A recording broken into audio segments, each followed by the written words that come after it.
So, I'm Manon Panthou. I'm the Communications and Growth Marketing Manager at Anytime. It's been almost 3 years since I joined the company. I've grown a bit in my role. At first, I was really just focused on content and communications, and then, over the years, I took on more responsibilities. So, Anytime, just to keep it simple, I'll try to break it down as much as possible. It's a SaaS solution for expense management. We mainly target either professionals or large associations. Basically, we offer cards, as well as an app that lets you track expenses and justify all spending, whether it's for professional purposes or for people being supported, and a platform that allows the manager to fund and configure the different cards however they want. I'm not part of the anti-AI crowd, otherwise, I obviously wouldn't be here. But honestly, I see it as a huge opportunity. I remember talking with some communications people who told me they saw it kind of like the arrival of the internet. Basically, it's just another tool, so either you resist it, and I think catching up in a few years will be really tough, or you fully embrace AI in your daily life. And that's a real challenge. Of course, there are plenty of people around us saying, soon your job will disappear because AI will replace it, but I really don't agree with that. I think it's an extra tool that really helps boost creativity to the max. When I arrived 3 years ago, it was right around the time Anytime really took off, so to speak. So, like a lot of startups going through the same thing, we had a growing need for content, and on top of that, we wanted to raise the quality. Personally, I had a hard time managing, I think at first, when I didn't have any AI at all, the quick handling of requests. Because obviously, when the sales team has targets that are about to skyrocket, they're going to have more content requests. You have to be really responsive, because it makes sense, business-wise, you need to react quickly to that. And also, you have to be able to adapt to our different target audiences. When you're a communicator, you do research, you try to understand who your target audience is.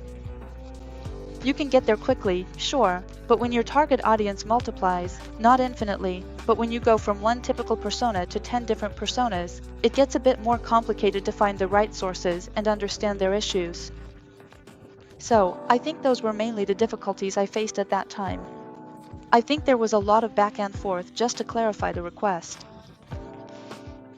Back then, we were a team with one more person, so my manager at the time also played a bit of a role in filtering the information. So, it could take some time because there was someone sorting through the requests, then a briefing, then we'd create the content and send it back before even starting the rounds of corrections.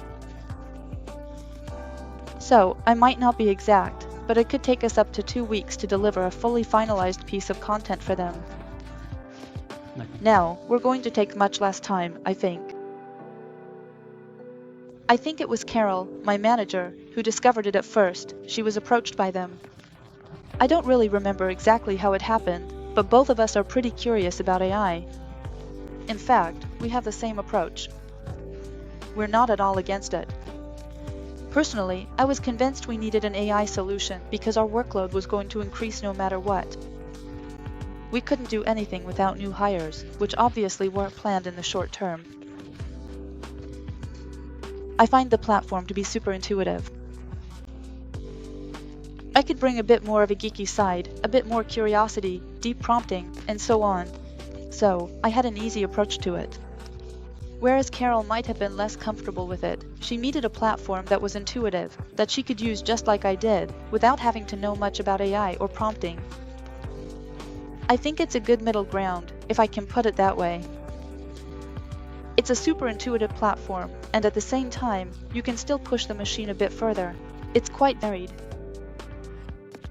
In general, in my personal life too, AI is kind of my personal assistant, and Mark is my professional assistant. So, I'm going to. Maybe I'll explain how we create content overall at Anytime and how I've always worked. At the beginning of the year, we set up a sort of content roadmap, topics we'd like to cover at a certain point. Of course, we know that in theory, it never goes exactly as planned in practice. We try to stick to this main thread, but we stay flexible. What I do is try to plan my content at least for the month, if we're a bit in a rush, or otherwise for the quarter. First, Mark helps me try to organize things based on the themes I want to cover that month. When are we going to talk about this, in what kind of format, and so on. I already have my own ideas, but I also like to challenge myself, and sometimes Mark gives me ideas for angles I wouldn't necessarily have thought of. That's actually pretty nice. They help me with organizing the content. Next, we really move on to the topics we're going to cover, then the format, and finally the writing. When it comes to writing, I always take a break between my first draft, then my revisions, and my so-called final versions. In the team, you should know that there are only 2 of us. So, most of the time, I handle the content from A to Z. If it's a bit more premium content, I might send it over to our art director, but it can take different forms. It's helped me build detailed outlines, then write white papers, articles, LinkedIn posts, and briefs for videos. It's pretty comprehensive.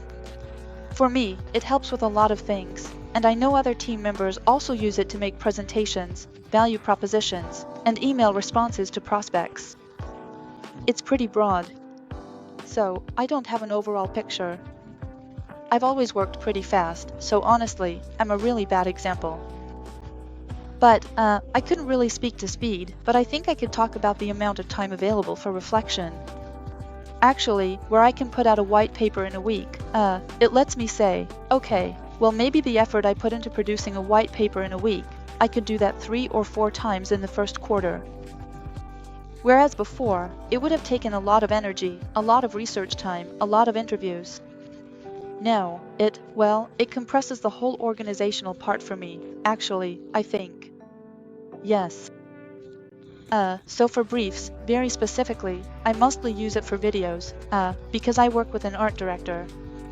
You should know that before, I was really a content manager in my previous jobs, and I handled everything from A to Z. So for me, briefing an art director isn't something that comes naturally to me. So, after 3 years of working together, we collaborate really well with Guillaume, who is our art director at any time. But sometimes, actually, I need to have very specific information, and that can really help me structure the brief I'm going to send him, especially when it comes to videos. So actually, I talk to him like you would to an art director. I tell him, I can ask, what do you need? Or, I'd like this kind of vibe or for this particular point to be highlighted. Can you help me structure the sentence in this way? So, that's it. I talk with the AI, and it helps me create briefs that are, I hope, only Guillaume could say for sure, a bit clearer. We haven't really focused on specific KPIs so far because we've had other internal matters to deal with, but I can give you some key points. However, before, we used to outsource almost all of our content creation. Now, and actually even before Mark joined, we wanted to bring at least all our premium content creation back in-house, because we have a product and a target audience that can be quite complex. And honestly, to really understand the challenges, it's best to be in-house. I can't give you any specific KPIs in terms of impressions or website visits, etc.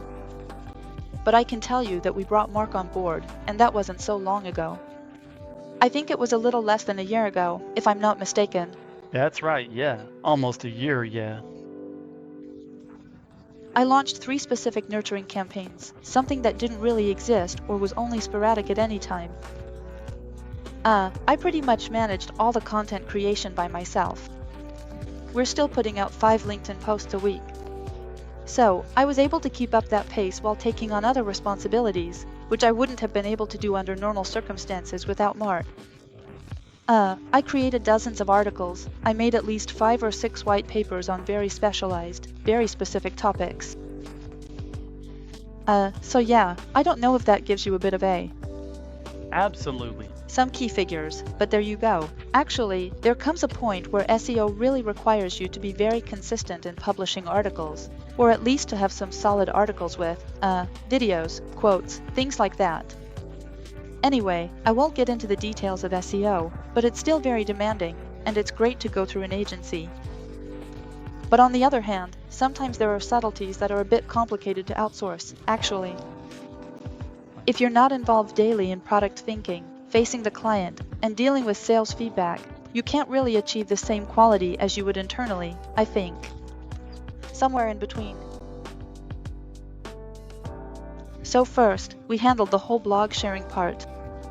I think it was you who helped us with that, by the way. We implemented the blog articles so they would get a feel for our tone. I know I sometimes give them specifics depending on the target audience I'm aiming for, because once again, within a market segment, we want to address different people in that segment, so it's good to be specific. And personally, when I talk to an AI, whether it's Mark or another one, I like to, for my first prompt, give an initial brief and then tell it, ask me questions to better answer my request. And that's how I find we get the most accurate results, actually, because the AI knows exactly what it needs to best meet our request. So, as a result, I tend to go for a conversational approach rather than a huge prompt right from the start, I think. Yeah. Actually, we started thinking about how to optimize Mark for internal use as well. Yeah. These past few weeks, even though it actually took a bit longer than just a few weeks, we built, together with the marketing team, a huge, ultra-detailed product sheet because there was a need from the customer service, sales, and even the product teams to actually put all our knowledge in writing, something that hadn't been done yet at any time. Because like any startup that evolves really fast, there are processes that have just never been put in place, out of the need for speed. So, we did that, we worked a lot on it, and we thought, but why not use this knowledge base as a training tool? And for that, we immediately thought of Mark. We tried it out, there's now there's the possibility to create your own custom formats. So, I tested it this week to create quizzes, actually by difficulty level, to get trained on our product. So now, it works, I'm happy. It generates questions just the way I want, and so on.